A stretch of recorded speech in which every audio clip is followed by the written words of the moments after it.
Would you give your 8-year-old the keys to the car? Hey, go move it around the block. Would you let a 3-year-old plan the meals for your week? No? Yeah, same. Absolutely. So today we're talking about raising independent, healthy kids and why the kid who's yelling at you, "You're not the boss of me," actually needs you to be exactly that. Yeah. Welcome to Family in Focus. I'm Dr. Wendy Schofer, the pediatrician helping parents lead meaningful change without harm. Here we focus on the connection and practical shifts that help families thrive at every size. Let's get started. So, as a pediatrician in practice now for 22 years, my goodness, we need to talk about normal development. So, first of all, wanting to be the boss is normal. Kids want to be the boss. They want their voice to be heard. They want their desires known and, well, catered to. Absolutely, don't we all? It's developmentally normal that they'll let you know, well, exactly what they think and how they feel, which includes disappointment, frustration, irritation, anger, all of it.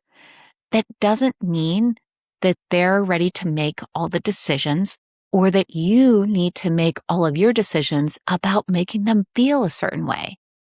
They do not get to decide that we're going to have a charcuterie board of chocolates and chippies every night or mac and cheese with every meal.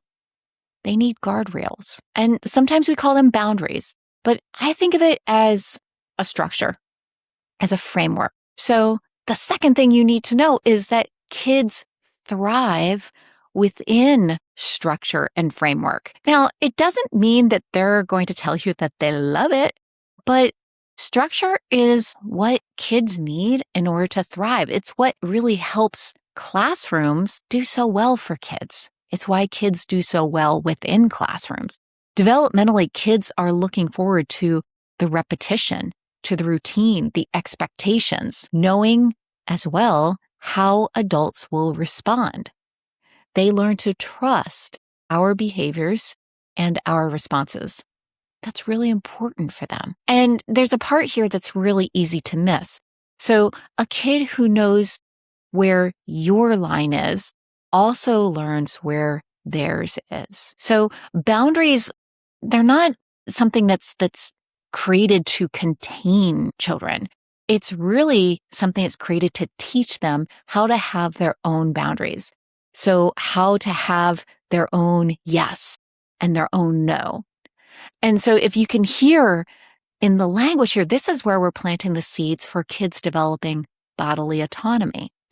That's where "you're not the boss of me" eventually grows into "I'm the boss of me." What we want all of our kids to be able to stand up and to be able to say when they are facing different pressures, when they are facing different situations, and we want them to be strong, independent individuals. So the third part that we all have to remember is that the meltdown that our kids are going to have, the meltdown is not the problem. So if you're thinking my kid is not trusting my no to mac and cheese, in fact, they're melting down over it, well, you're just observing their disappointment, their frustration in living color. Being calm and not melting down yourself, which is a real practice, by the way, that's what they're looking for. That's what they're depending on. That's how we signal safety to them.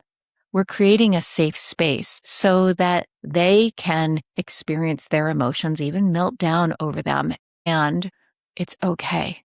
They are safe. When kids feel unsafe, well, they turn to other things for safety, and often we look at food. We turn to food for reassurance. So this is a big part of why we're seeing more disordered eating right now. Kids are experiencing a lot in their environment, in their world, a lot of disruption. And so they are looking for control, autonomy, safety. And through absolutely no fault of their own, they're growing up in a dysregulating world. So how can you help? All right. Thanks for asking. It's all about equipping yourself, to have the tools to be the calm in the storm, to be the calm in your kids' storm. Oh my goodness.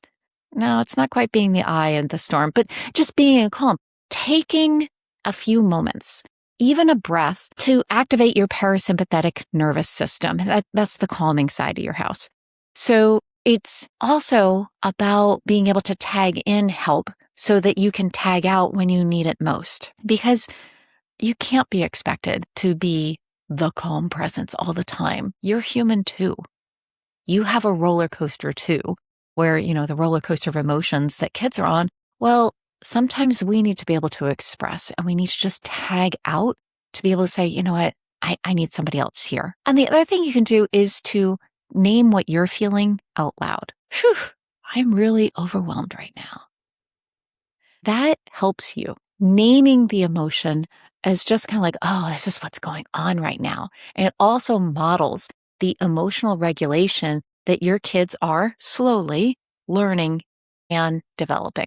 So when you're ready to focus more on building lifelong relationships with food and body, and especially each other for your family, that's exactly why Family in Focus exists. So you can learn more about working together on the website and in the show notes. So imagine for a moment, imagine if the next time your kid yelled, "You're not the boss of me," you didn't flinch.